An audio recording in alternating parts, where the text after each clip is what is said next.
Hello, beautiful. I hope you are thriving and winning the battle against negativity this week. I feel like it gets a little easier the more I practice conscious positive thinking. It's also helping that I have you all for accountability partners. The fact that I have promised to be open, honest, vulnerable, and transparent with you in every post makes me want to have something good to talk about when I sit in front of this camera. With that being said, let's get this thing started.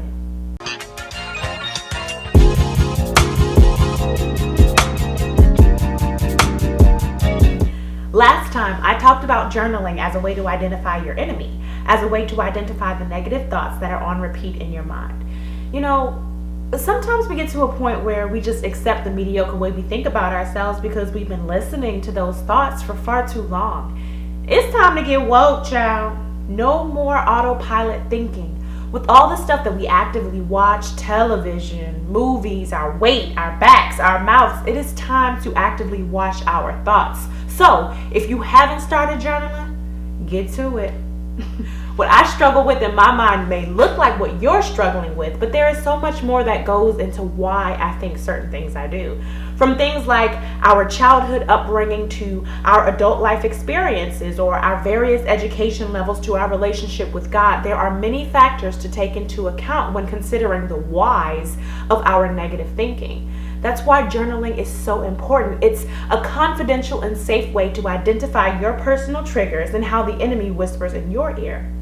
For instance, if I were to walk past a group of females, notice them noticing me, then hear them get quiet for a moment before bursting out laughing, I would automatically think they were talking about me behind my back.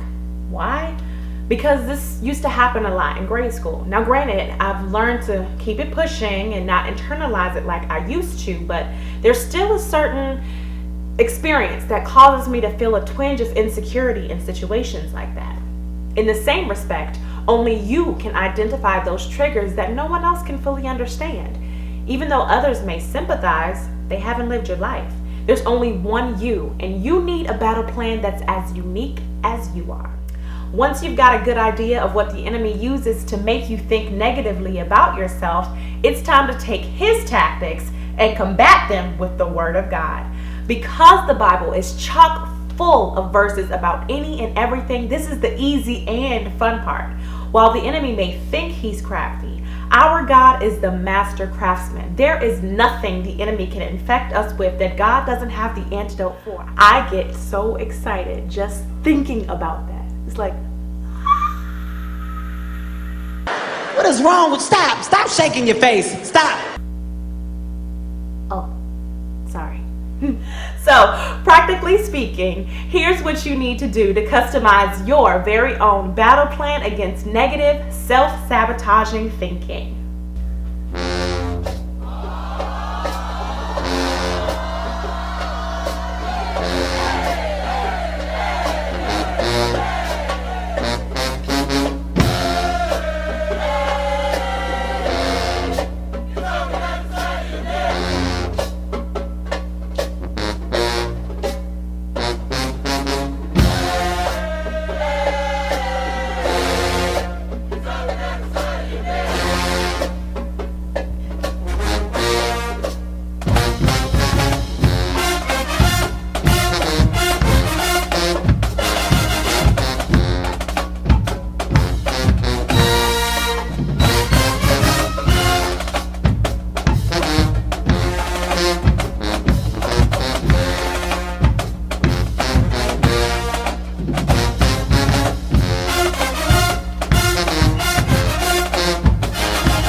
Now, we also talked about positive thinking as a way to increase our productivity. Let me tell you something. I have been extremely unproductive this past week, but let me finish. I have a reason, okay? After 10 years of waiting, praying, wishing, hoping, and dreaming, I am finally moving to Atlanta, Georgia. Now, while this makes me extremely happy, it also makes me extremely anxious. If you have ever had to move, you know that as soon as you start packing, your home becomes a mess. I hate having a junky home. It stresses me out and literally depresses me. I work hard to make sure my home stays tidy because as soon as it gets junky, my mood changes, and I can't have that, especially in this season of my life when I'm working to overcome all forms of negativity. Having stuff everywhere as I try to sort and pack things away has really caused me to be stagnant because I was and am overwhelmed. Now, I promised myself that I would work hard to post consistently. And when Thursday of last week came around, I knew I'd missed my goal, but I wasn't going to let that throw me into a fit. So here I am, preparing and posting for the week to come. If at first you don't succeed. So if you're like me, no, scratch that. If you're human, there will be days when you rise above and days when you don't. On either day, keep going. The only way the enemy will win is if you stop fighting. The only way the enemy will win is if you stop fighting. So here's to constant victories and the victories of forging ahead even in the face of failure. You've got this, Queen. More to come in the next post. So until next time, stay beautiful. Oh! Y'all see I changed the background, right? Why y'all ain't telling me the other one was ugly? This is family. Y'all could have come to me and been like, Channing, boo. That's just not working out.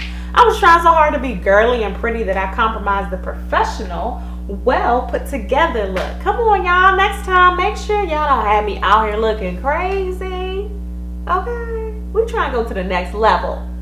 And we can't do that if we looking crazy. Okay? Cool? You got me? Cool.